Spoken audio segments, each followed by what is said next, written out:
Okay, here we go. Another week of Monday Night Skills.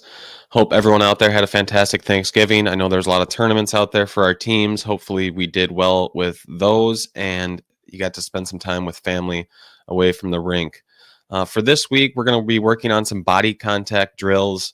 But before I get into that, I wanted to make a call back to our shooting Monday Night Skills last week with our stride formation shooting with our left leg going back as a lefty, right leg going back as a righty.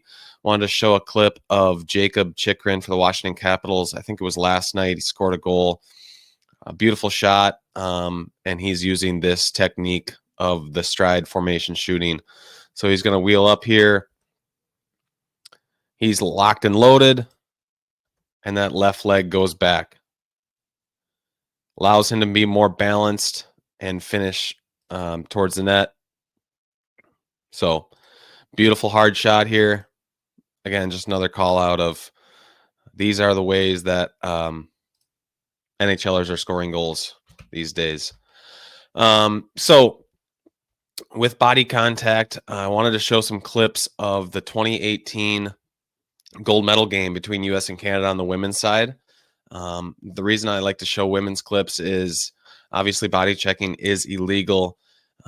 Back in 2018, the Olympics, they've since loosened it up in the PWHL, but it's my belief that body contact drills and skills should be taught from advanced might and 8U all the way up. So that's going to apply to all of our travel coaches, obviously.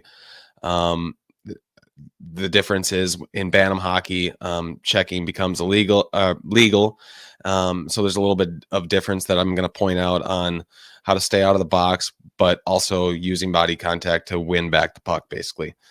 The first one here is actually an example of that. So I'm going to show a penalty that they called against Canada, pinching defenseman down on the U.S. player. So the reason they called this a penalty, and this is the biggest thing I want to get across, is our stick on puck play. So the player in white is not making a play on the puck with their stick, and it's just a body check. So they're going to call that every single time. Versus, this is an open ice, and it may look like a hit, but they're not. They didn't call this a penalty in the game. First player kind of misses her. I'd like to see better get a piece of her there, but the second player is going to come in. They're making a play on the puck,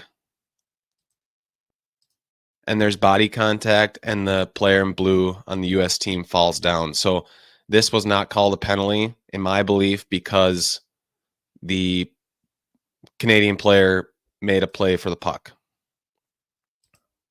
So just really important to call out for our Squirts Peewees, 10U and 12U players. If we're making plays on the puck and there's incidental contact, I believe the refs should not call that. So just something important to call out there. All right, so this is going to tie into our retrievals lesson from a few weeks ago, but just wanted to show because it ties into body contact as well. Kelly Panik's going to come in and shoot the puck on net and then hunt this puck. I want you to focus on 14 in white here. She's going to shoulder check to her left, realize that Kelly is on her left shoulder. Right there, she sees her. And then she's going to go to her left and deny Kelly that space. So textbook retrieval here to give herself a chance at making the play. All right, last thing here, we're going to show just a bunch of body contact drills that you can do in your practices, some of which we'll probably do tomorrow night. Again, when I show this, there's players of all ages. They look like there's 8U players out here, maybe 10U, all the way up to Bantams. The only thing in this clip, kind of series of clips, that I'd like to see a little bit better job of these kids doing is having stick on puck first and then into the body. Stick detail is so important in so many ways. Number one, staying out of the box, like I mentioned, but also making a play on the puck to separate. Because if you're just a bigger, stronger kid and you don't make a play on the puck, a bigger, stronger kid could just bounce off of body contact, and our goal of actually winning the puck back hasn't been accomplished. So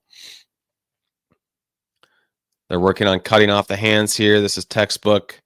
Going through the hands, not getting called for penalties for that. And again, those look like 8 or 9 year olds. So this can be done with any age of player. All right. We're going to work on that tomorrow night. If you have any questions, please reach out or stop me at the rink. And we'll see you tomorrow night. Thanks a lot.